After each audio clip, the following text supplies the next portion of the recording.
আসসালামু আলাইকুম রহমতুল্লাহ বরকাতুহু। তে বন্ধুগণ, আশা করি আল্লাহ পাকের অসীম রহমতে সকলেই সহি সালামত আছেন। তে কবি গাজী আক্কাস আলী ইউটিউব চ্যানেল 017140885009 এর পক্ষ থেকে আপনাদের সকলের প্রতি রইল একান্ত আন্তরিক শুভেচ্ছা ভালোবাসা। তে বন্ধুগণ, আজকে এখন আপনাদের সামনে যে বয়ানটা রাখবার চেষ্টা করবে, বয়ানটার নাম হলো ধর্ম ভাবনা। কি বয়ানটার নাম? ধর্ম ভাবনা। শেষ পর্যন্ত ইনশাল্লাহ শুনবেন। আপনারা শুনলে বুঝতে পারবেন।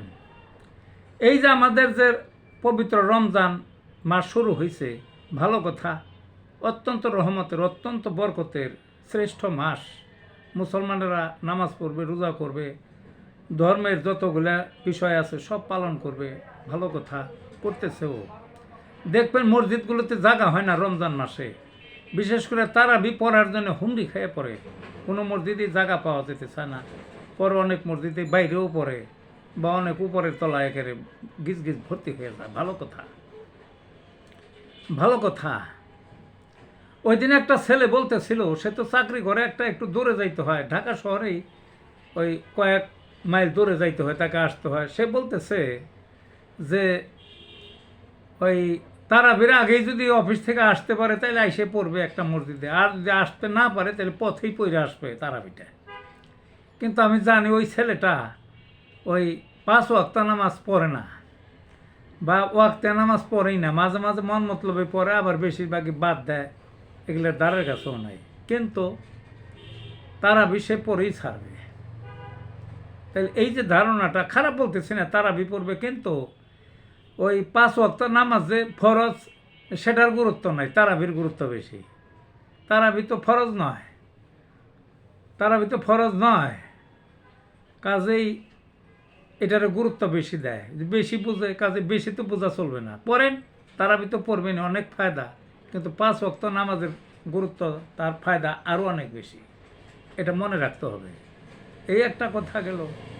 আর একটা কথা হলো, মানুষ এই রমজান মাসে হুমড়ি খেয়ে পড়ে, যে ঠিক আছে, ভালো কথা, তো আগেই বলছি, ওই রোজা করে, নামাজ পড়ে, ভালো কথা, কিন্তু আমার কথা হলো এই এবাদত কবুল হওয়ার মূল একটা শর্ত হলো হালাল রোজগার। কিন্তু হালাল রোজগারটা কই আমাদের দেশে? হালাল রোজগার কই? দেখবেন যে অধিকাংশ মানুষই ওই বিকৃত ইসলাম বহির্ভূত বিষয়ের সাথে জড়িত আছে। কি জড়িত? প্রত্যক্ষ বা পরোক্ষভাবে। রোজগারটাই ধরেন, প্রথমত সে যে কামাই রোজগার করে, সে অন ইসলামিক রাষ্ট্রীয় কাঠামোর কারণে, অন ইসলামিক ব্যবস্থাদের কারণে হালাল রোজগারের কোনো জায়গায় বাংলাদেশের মধ্যে খুব কম আছে, খুব কম আছে। সুদটা এত প্রচলন, ধনী লোকে তো আপনার ব্যবসা বাণিজ্য করেন, যে কাজটাই করুক, ওই যে ব্যাংকের সাথে জড়িত। দরিদ্র মানুষগুলো একটু এই সুদের থেকে দূরে ছিল আগে, তারপর মহাজনের কাছ থেকে সুদে টাকা আনতো, জিনিস আনতো, কিন্তু এত ব্যাপক ছিল না। কিন্তু এনজিও, তারপরে ওই যে আপনার গ্রামীণ ব্যাংকের আদলে যে এগুলো এনজিও, সাপ্তাহিক কিস্তি টিস্তি ইত্যাদি, অধিকাংশ মানুষই গরিবের থেকে শুরু করে, ছিন্ন মূলের থেকে শুরু করে অধিকাংশ মানুষ এর সাথে জড়িত, অধিকাংশ এইগুলা করতেছে। কাজেই সুদের মাধ্যমে তো চলে না। তাইলে এই সুদের সাথে জড়িত, সুদ কেউ খায়, সেখানে সুদের প্রতিষ্ঠানে চাকরি করে, তাদের সহযোগিতা করে। একটা শ্রেণী আছে শিক্ষিত শ্রেণী, আর আরেকটা শ্রেণী খায়, তারা অশিক্ষিত আছে। অর্থাৎ সুদের ভোক্তা এবং সুদদাতা, এই দুইটা শ্রেণী এতই বেশি দেশের সিংহভাগ লোকের মধ্যে, সিংহভাগ। তাইলে তো এই সুদ বারবার কোরআনে নিষেধ করা হয়েছে, তারপরও তো এটার সাথে জড়িত। কাজে ওইদিকে ইবাদত করা হইতেছে হুমড়ি খায়। কাজে আমাদের তো দেখা গেল ওই যে রিজিকটা অধিকাংশ মানুষেরই হালাল রিজিক নাই, মূল যে শর্ত ইবাদত বন্দেগী কবুল হওয়ার, এটা নাই। কাজে একটা মাথায় নিতে হবে এটা। আবার যে পোশাকটা পরে ইবাদত বন্দেগী করতেছি, এই পোশাকটাও তো হালাল রোজগারের না। ওই একই কাজকর্মের সাথে আমরা জড়িত, কাজে হালাল রোজগারের হয় কেমনে? যে বাসাটা আমরা ভাড়া নিয়ে থাকি, বা নিজেরই বাসা বা নিজের ফ্ল্যাট, ওই যে সুদের সাথে, মানে ওই এই সমস্ত অবৈধ উপার্জনের সাথে বা সুদের সাথে ব্যবসা বাণিজ্যই কন বা এর সাথে ঘেঁষাই কন এগুলার সাথে জড়িত কন সেগুলা নির্মাণ হয়েছে বা ভাড়া দেন এই সুদের এই টাকার তার মধ্যে একটা অংশ আসছে। কাজে আমাদের থাকাটাও মানে খাইজাটা সেটাও ওই সুদমুক্ত না, বা তারপরে যে কাপড় চোপড় করি সেগুলো সুদমুক্ত না, তারপরে যে বসবাস করি সেগুলো সুদমুক্ত না। কাজে আমাদের অবস্থাটা দেখছেন নি, তাহলে কিভাবে আমরা আশা করি যে এগুলাই হবে, যে শর্তটা হালাল রোজগার, খাওয়া খাওয়া থাকা পোশাক পরিচ্ছদ সব কিছুই তো আমাদের এই অবৈধ উপার্জনের সাথে জড়িত। তারপর আবার অনেকেই ঘুষ আছে, ঘুষ বাণিজ্য অফিস আদালতে কন বিভিন্ন কাজে কন সেটা আগের থেকেই চলছে, তো চলছেই হয় বকশিসের নামে বা বিভিন্ন নামে, তাহলে ওটা জড়িত, ওটা অবৈধ হয়ে গেলো, এইগুলা সবই তাইলে অবৈধর সাথে জড়িত হয়ে গেল, বুঝলেন না? কাজেই এগুলো থেকে পরিত্রাণ কোথায়? পরিত্রাণের তো কোনো পথ দেখা যায় না। একমাত্র নবী, আমাদের নবীর যে ওই রাষ্ট্রীয় ব্যবস্থাটা ছিল, নবীর যে শাসনটা করছেন এবং সাহাবাদের যে দেখে দিয়ে গেছেন তারা যে খোলাফে শাসন করতো। আর এখন এক পৃথিবীতে দেখা যায় একমাত্র আফগানিস্তানে সব অন্য আদলে ইসলামী তরিকায়, ইসলামী আদলে আল্লাহ পাকের নির্দেশিত তরিকায় নবী যেটা দেখিয়ে গেছেন সেই তরিকায় অর্থনীতি, জীবন ব্যবস্থা সব কিছু, সেখানে ওই সুদের কিছু নাই, ঘুষেরও কিছু নাই, অবৈধ মানে অন ইসলামিকের কিছু নাই। কাজেই তারা যে এবাদত বন্দিগি করে আর আমরা যে এবাদত বন্দিগি করি ওই লক্ষ লক্ষ যোজন ফারাক, অর্থাৎ তাদের যে ভকনটা করতেন তারা এটা সম্পূর্ণ সহিশুদ্ধ ইসলামী পন্থায়, কাপড় চোপড় পরতেন ইসলামী পন্থায় উপার্জনের, বসবাস গৃহ ইসলামী পন্থার, সামাজিকতা ইসলামী পন্থার, সব কিছু আমাদের এখন দেখবেন এই যে মসজিদে হুমরি খাই পড়ছি আমরা, আমাদেরই অনেকেরই স্ত্রী মেয়েরা দেখেন আবার হুমরি খাইয়ে পড়ছে শপিং মলে, ভালো ভালো মানে পোশাক আর কি, খোলামেলা পোশাক করে নিজের সৌন্দর্য জাহেরি করতেছে, তাইলে এটা কি হইল?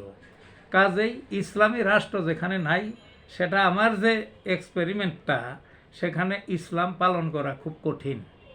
কারণ সেখানে না আছে ওই সহিশুদ্ধ খানার ব্যবস্থা, না আছে সহিশুদ্ধ পোশাকের ব্যবস্থা, না আছে সহিশুদ্ধ থাকার ব্যবস্থা অর্থাৎ ওই ভেজাল মুক্ত, না আছে পর্দার ব্যবস্থা। যার যা ইচ্ছা তাই এবাদত বন্দেগী করে, মনে করি এটা তো করলাম, এটা দেব এক পাল্লায়, আর অকাম কুকাম তত করলাম আর এক পাল্লায়, আরে এক পাল্লায় দিব এবাদত বন্দেগীর। এটার যদি মূল ভিত্তি ঠিক না থাকে, এটা যদি সহিশুদ্ধ মানে আমার খাওয়া টাওয়া, আমার পড়া, আমার দৈনন্দিন চলাচলে, আমার ওই জীবন ব্যবস্থা সব কিছু যদি বিকৃত থাকে, ইসলাম পরিপন্থী থাকে, তাহলে এগুলো হয় কেমনে?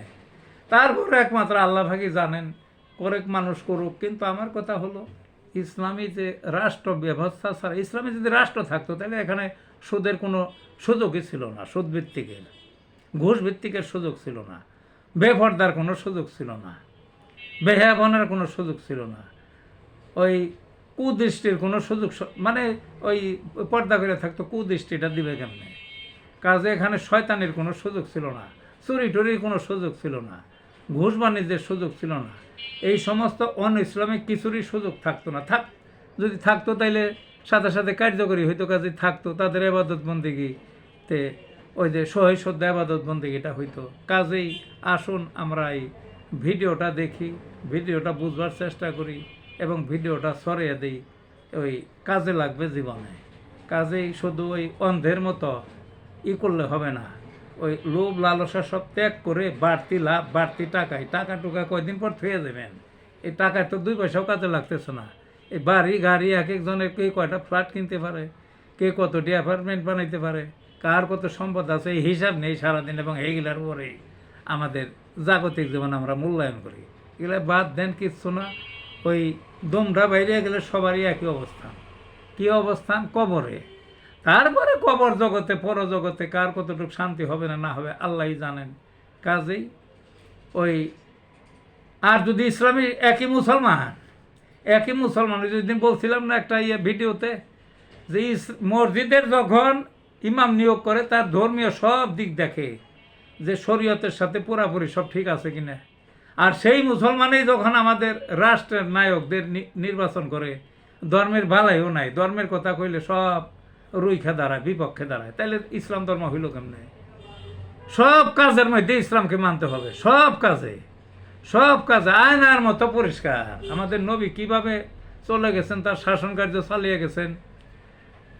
এখন তো ইসলামী ধর্মপ্রাণ মুসলমান মেরে দাবি করতেছে আমরা এই রমজান মাসে আরও বেশি ধর্মপ্রাণ, কিন্তু রাষ্ট্রে চাইয়ে দেখেন না আছে ইসলামী শাসন, না আছে ইসলামী বিচার, না আছে ইসলামী কোনো আচার অনুষ্ঠান, না আছে ইসলামী শরীয়তের বিধান অনুযায়ী পোশাক, না আছে কি? তাইলে হইল কেমনে? কাজে তালগোল মাখাইবেন না, তালগোল পাকাইবেন না। কোরআন হাদিসের বাইরে কোনো সুযোগ নাই। কোরআন হাদিস না জানলে ওই যে নবী করিমের জীবনী আছে, নবী করিম সাল্লাল্লাহু আলাইহি সাল্লামের জীবনী সাহাবারা কি করে গেলেন, অর্থাৎ খোলা ভাইয়ে এই দুইটা আমল দেখলে পারি ওই অনুযায়ী চলতে পারলেই দেখবেন যে শুদ্ধ হয়ে গেছেন, শুদ্ধ হয়ে গেছেন। এখানেও শান্তি আছে, মরার সময়ও শান্তি আছে, মানে কালেমা আছে, মরার পরও শান্তি আছে। তো বন্ধুগণ, ভালো থাকুন।